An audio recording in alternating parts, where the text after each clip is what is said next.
Young homeless people are arguably one of the most vulnerable groups in society and continue to make up over half of all homeless people who access and receive support from homeless services in England. Whilst the number of 16 to 24-year-olds accepted as homeless by local authorities steadily decreased since 2006, there have been a recent rise in the number of 18 to 20 care leavers accepted as homeless.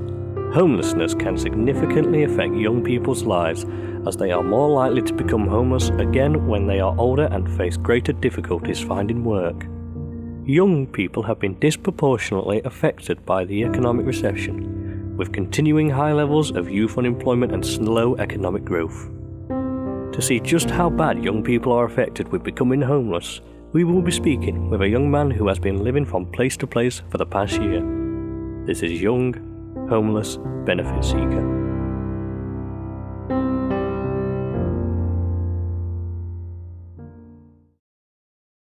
Do you think the council are doing all they can to help young homeless people? No, it's like anybody else. We work between the ages of 16 to 25. Trying to get a 16-year-old out of bed to go just around the corner to sign on. And if he doesn't sign on, he gets his money stopped to know that. In my eyes, that's wrong. Giving them time to do things, this, that and the other, we still like being mother and father to them. Half the kids in this place don't like being told what to do, this, that and the other. And you can see why the parents do kick them out.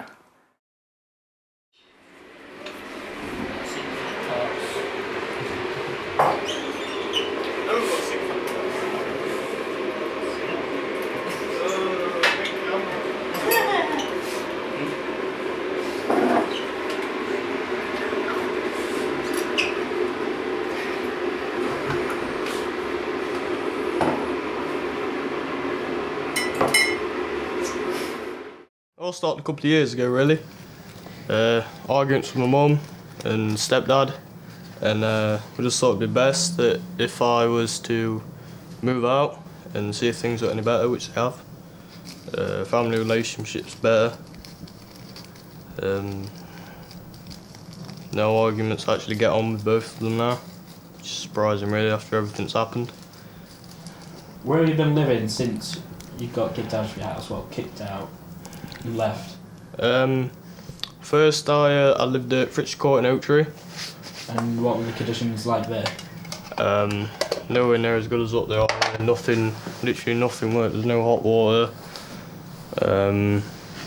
No water at all, really, for about a month. Places were literally just trashed. Graffiti everywhere. It wasn't a very nice atmosphere at all. I had to put several complaints in before graffiti was covered up. And after Fritz Court, where did you go to? Ended up being on the streets for 2 nights after being removed from Fritz Court. That I don't really want to go into because it's personal. But I was homeless for 2 nights. Worst 2 nights I could possibly have. And then I put a form in at the YMCA in Mansfield, and they booked me an interview for the next day, and they gave me a place the next day, straight up. Put in one of the buildings that they've got, and then I moved to the other side, which was a bit more quieter. It wasn't as much noise, better atmosphere, and then me and my friend got offered a place down here, out of the way of all the trouble and basically all the people you don't really want to be mixing with. My room. Yeah, you want to go see we're not in Nice-ish. Posters on the walls. Makes it a bit more homely, I suppose. Landing. Bathrooms, not much, but basic facilities, I suppose. Basic facilities.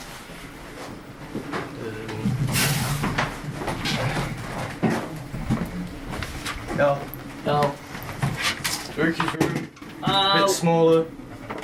Yeah, but mine's got beautiful blue lights and the Xbox. Yeah, it's not much, but still it's better than mine too, I guess. Yeah.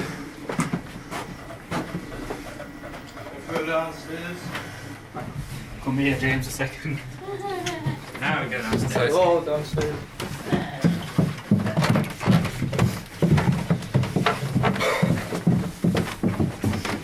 Living room is very bare at the minute.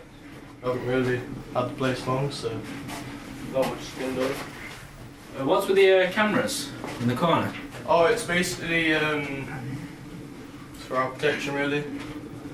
So, have the people that own this house got a live feed to the cameras? Yeah. And the phone? Oh, this is so we can bring directly down to the YMCA Mansfield if we need staff for any reason, or if we've got a query or something. Got the kitchen. As usual, it's got basic facilities. Sink, hot water, cold water, fridge, oven, everything. Everything really required in the kitchen. Is there anything in your fridge? Currently, not really. We haven't been shopping yet. Got mayo. Got mayonnaise, got some butter. Butter's always good. I see you got some takeaway leaflets. Yeah, take away menus. No. That's you. You got a key to the back door. I will take it. How is this key?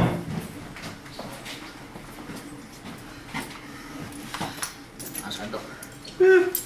On the key holder. No. And the key holder. Little cubby hole, just full of old resident stuff at the minute. Just needs clearing out. Back garden. As I said, it's not much, but at least got a bit of something. So it needs clearing out and sorting. Yeah, it's not bad at all. Not a bad estate, it's quite quiet. No bad neighbours or...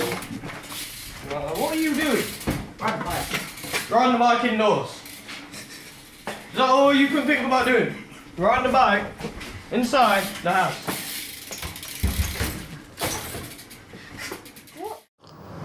So, because you're homeless, you don't pay stuff like council tax, do you think they treat you much differently to other people? Oh, definitely. Because, like, you don't pay council tax because it's covered by your housing benefit, the government basically just seem to think that people like us, like me and Ricky, that are in our hostel, and we haven't got anything, because we're not paying money into the government, they don't seem to care. They don't care what facilities they put you in.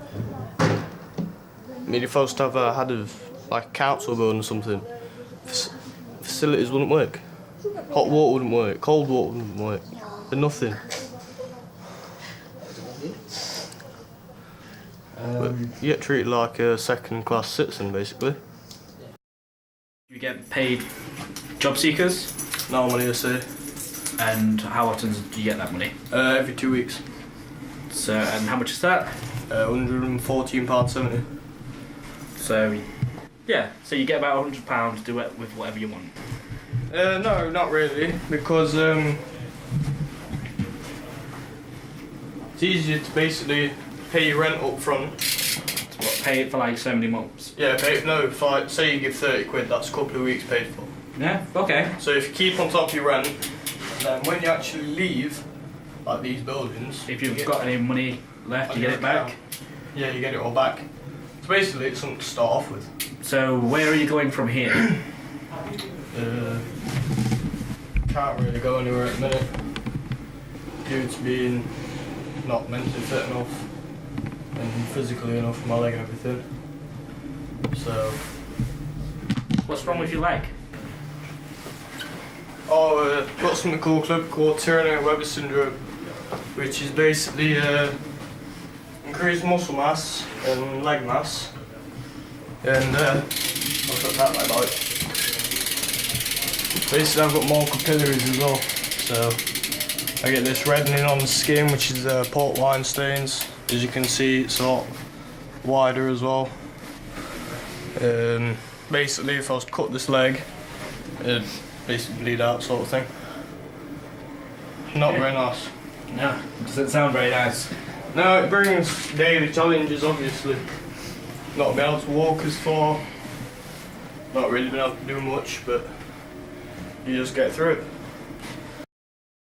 If you could speak to the Prime Minister right now on all these issues, what would you say to him? What would you have to say to him? I say you need to sort yourself out. You need to sort the country out. Because the fact being that there's young homeless people and there's vulnerable people on the streets in this sort of weather, it's just not right. You shouldn't get alienated because you've got no job, you can't afford anything. You shouldn't end up having to live on the streets. This country's not meant for that. Do you have any plans for the future, like where you want to be, what you want to do if you can? I mean, if I can get back into work with my condition and my mental stability, probably go back into bar work again, because I enjoyed that. But it's just a case of would my anxiety hold up to it, or would I be able to function properly? So in the long run, would you like to own your own bar? Run your own business? That'd be nice, that'd be really nice. I'd definitely be proud of myself because I've come from basically nothing. I've built my way up to own my own pub, own my own business. I'd be so proud of myself.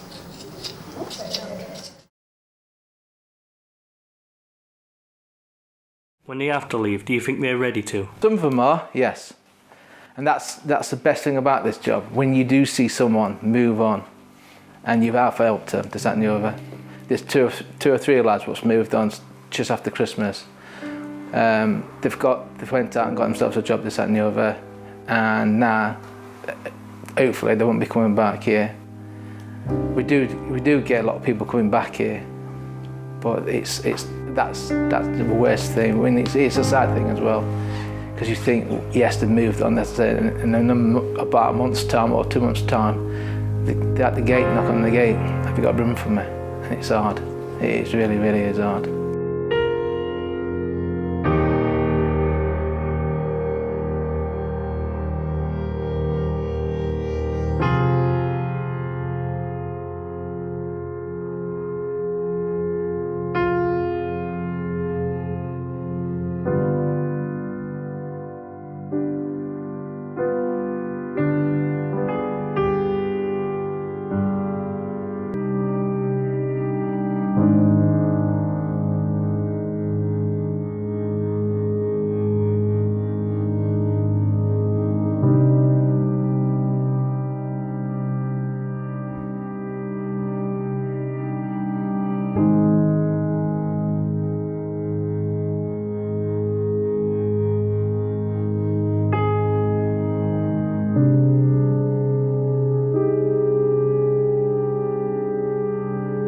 If you or anyone you know have been affected by any issues raised in this programme, please contact the number below or visit www.homeless.org.uk for more information.